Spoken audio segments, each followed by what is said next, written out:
انہیں دکھاؤں کہ اللہ تیرا عذاب کس قدر سخت ہے، کس قدر اعلیٰ ہے، کس قدر جو ہے وہ ان عذاب لشدید، زیادہ جو ہے وہ شدید ہے عذاب تیرا، ان بطش ربک لشدید، بے شک تیری پکڑ بڑی سخت ہے۔ فرمایا وہ جہنم بھی 27 رجب کو امام الانبیاء صلی اللہ علیہ وسلم کی برکت سے بجھا دی جاتی ہے، اس کے دروازے بند کر دیے جاتے ہیں۔ یہ کب واقعہ پیش آتا ہے کہ جب محبوب علیہ السلام لوگوں کو دعوت دیتے ہیں، دین کی تبلیغ کرتے ہیں کہ لوگوں قولوا لا الہ الا اللہ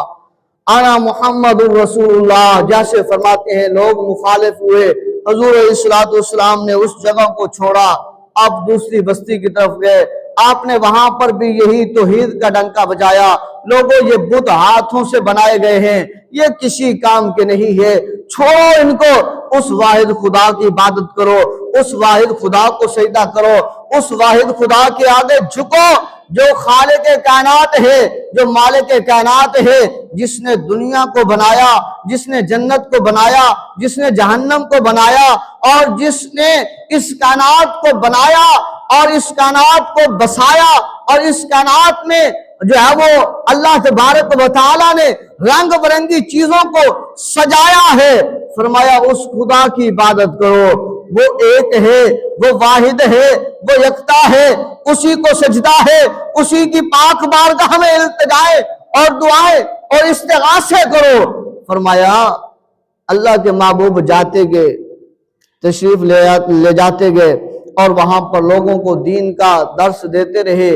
حتیٰ کہ ایک وادی آتی ہے جس کا نام طائف ہے۔ جب حضور علیہ السلام 13 میرا لجپال نبی، وہ محبوب پیغمبر نبی، وہ پیارا نبی، وہ اللہ کا دلارا نبی، وہ تمام نبیوں سے اعلیٰ نبی، وہ تمام رسولوں سے اعلیٰ رسول، وہ تمام مخلوق سے اعلیٰ، وہ تمام فرشتوں سے اعلیٰ، وہ اللہ کے بعد سب سے اعلیٰ، وہ امام الانبیاء محبوب کبریا، وہ قرآن کو لانے والا، قرآن اس کے پیچھے پیچھے آنے والا، اللہ اکبر، وہ محبوب پیغمبر جب اس وادی طائف میں جاتے ہیں تو اس وقت وہ بدبخت جن بھائیوں کو حضور علیہ السلام جہنم سے بچانے کے لیے اللہ تبارک و تعالیٰ کا پیغام دیتے ہیں کہ لوگوں اس واحد خدا کو مان لو، اس واحد خدا کو مان لو، وہ ایک ہے، وہ ایک ہے،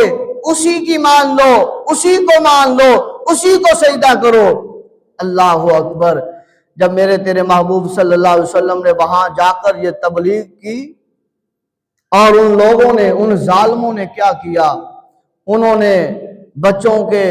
اور خود جو ہے وہ امام الانبیاء صلی اللہ علیہ وسلم کو طائف کی وادی میں پتھر مارے۔ لجپال نبی صلی اللہ علیہ وسلم کا خون مبارک آپ کے جسم مبارک سے ہوتا ہوا